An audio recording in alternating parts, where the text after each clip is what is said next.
morning, students. Today we are going to learn chapter 9, Economic Importance of Bacteria and Fungi. In the previous lesson we discussed about 5 kingdom classifications: Monera, Protista, Fungi, Plantae and Animalia. So these organisms are very simple forms, bacteria especially, and they come under Monera. Let's see, bacteria. Bacteria come under which kingdom? Kingdom Monera. They are very simple. They are primitive. Primitive means very simple forms of organisms. They are unicellular. They contain only single cell.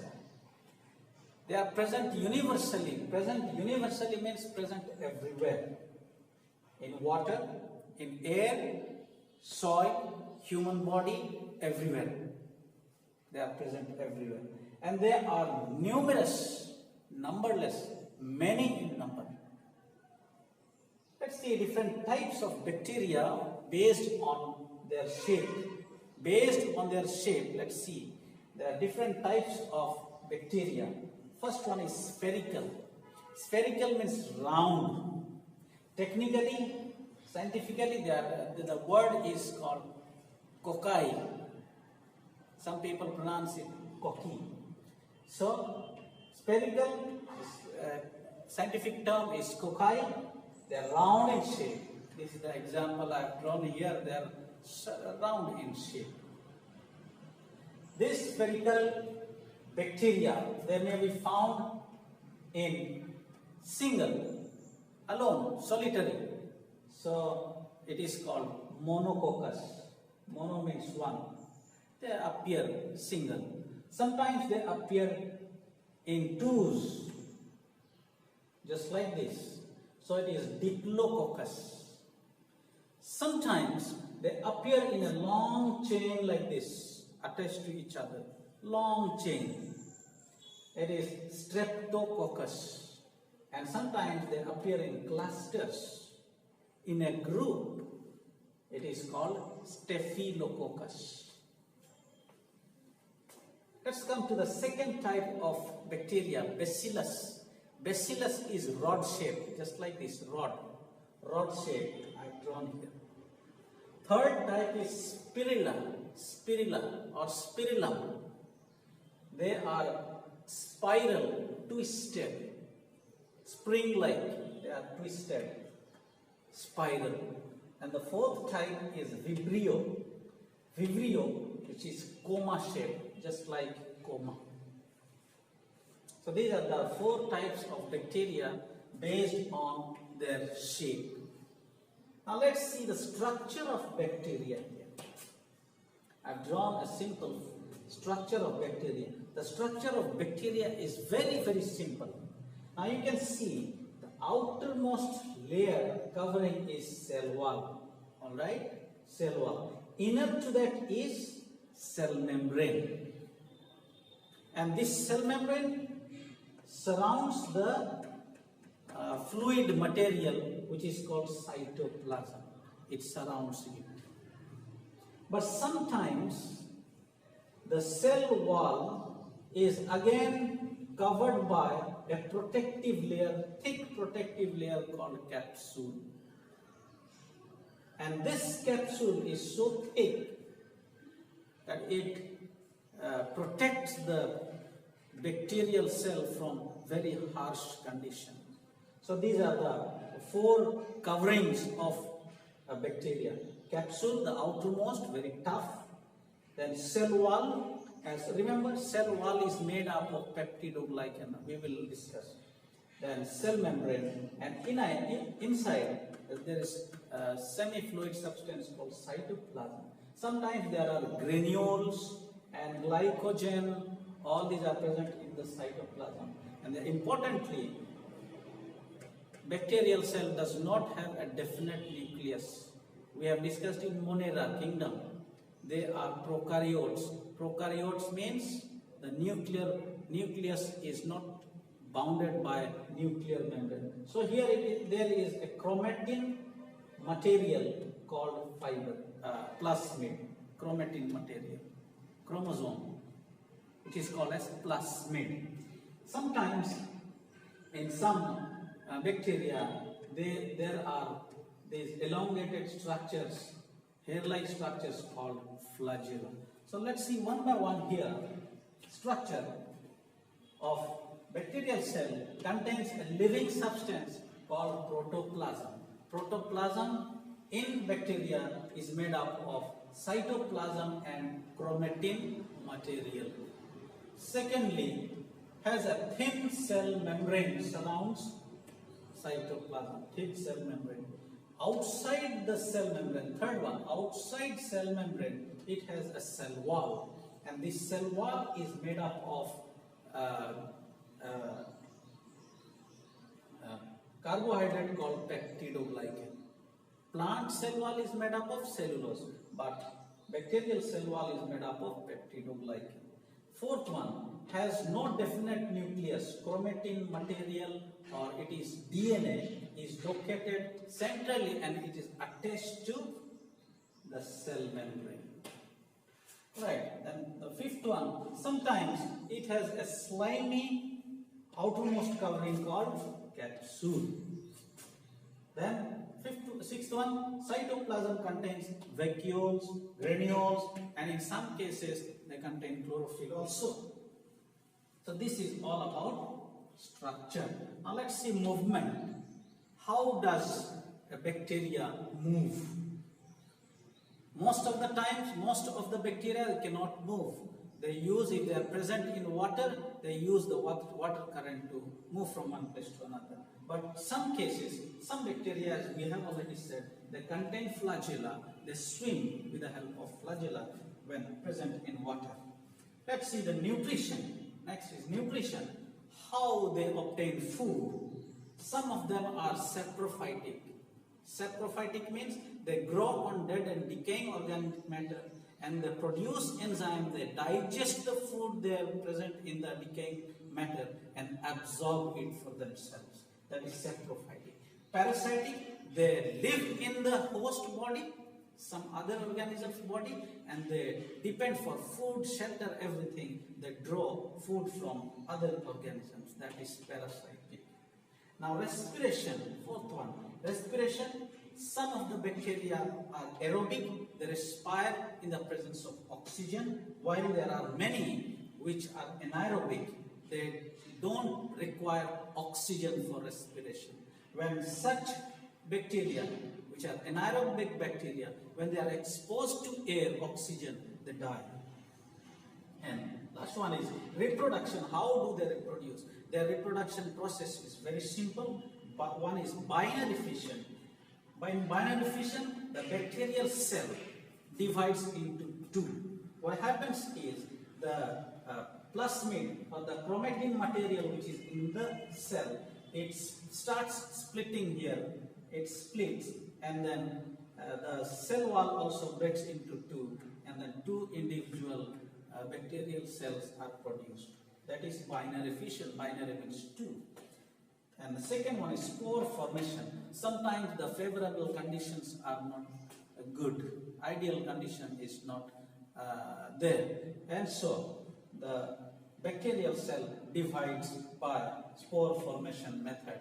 What happens is the protoplasm inside the cell wall becomes round in shape and protected by a thick covering, and inside there the round structure called spore. That spore contains nuclear material.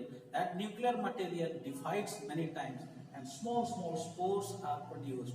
And these spores, when they are ready, when favorable conditions are there, they are released, and these spores are scattered with the help of wind, water, or whatever with contact, and they grow wherever they have moved during favorable conditions. So these are some of the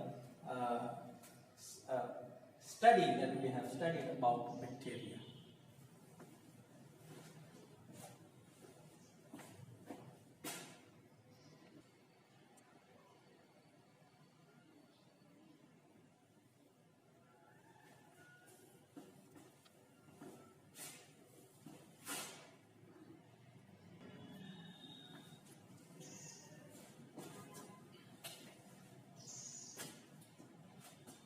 Useful activities of bacteria. Now, bacteria are useful. They are important. That is what the lesson we are studying about. So, some bacteria are very useful. Let's see how they are useful. Number one, bacteria are used to produce antibiotics. There are some antibiotics. Chromycetin, tetracycline, streptomycin. These are some antibiotics which are prepared from bacteria. Now, tetracycline is used for treatment of bacteria. Streptomycin it is made from Streptomyces gracias, that is the name of the bacteria, and it heals and it cures tuberculosis. Now, the first one that we have written here, penicillin. Penicillin is produced from Penicillium notatum. This Penicillium notatum is not a bacteria, it is a fungus. Alexander Fleming was the first one to produce first antibiotic, and that is penicillin. Penicillin is the first antibiotic, and he was the one who discovered it, Alexander Fleming. Now let's see what is antibiotic. Antibiotics are chemical substances produced by living organisms to prevent the growth of disease-causing germs.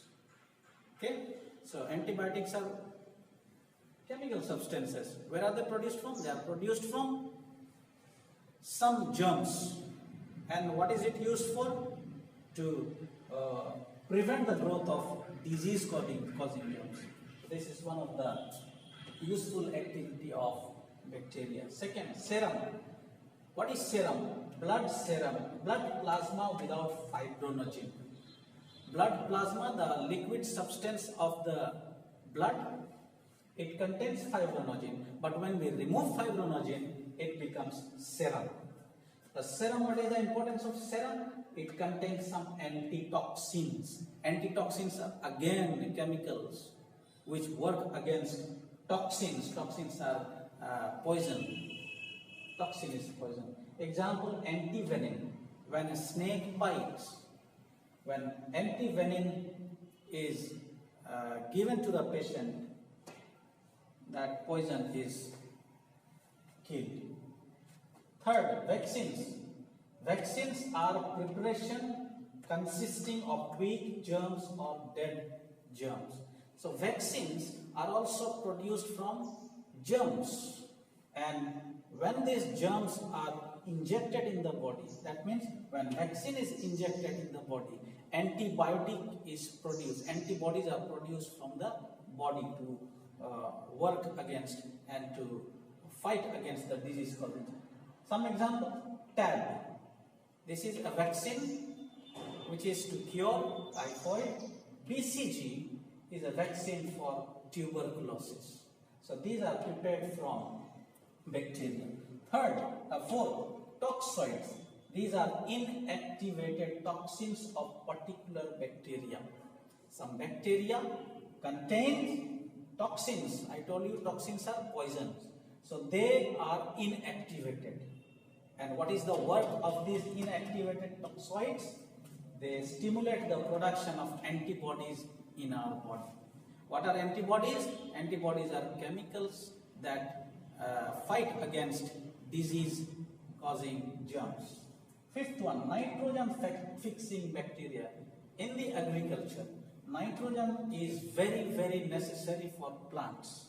Nitrogen is extremely necessary for plants. So there is a class of bacteria called rhizobium. Examples, Azotobacter, Clostridium. What do they do is, nitrogen which is present in the soil, which cannot be used by the plant directly as nitrogen, it has to be converted into nitrates, and therefore Azotobacter, Clostridium, which are examples of rhizobium, they convert nitrogen which is present in the soil into ammonia first, and then this ammonia into nitrates. only in nitrates form the plants can absorb by their roots. Sixth one, nitrifying bacteria. What happens is, as already we have discussed in point number 5, plants cannot use free atmospheric nitrogen directly. So it has to be converted into ammonia first. And here is the bacteria called Nitrosomonas. It converts ammonia into nitrites. In the second step, Nitrobacter converts these nitrites into nitrates. Now, nitrates is absorbable compound or form by the plants. They can absorb it. Number 7, denitrifying bacteria. Denitrifying bacteria, what do? They break down nitrates, some excess nitrates in the soil.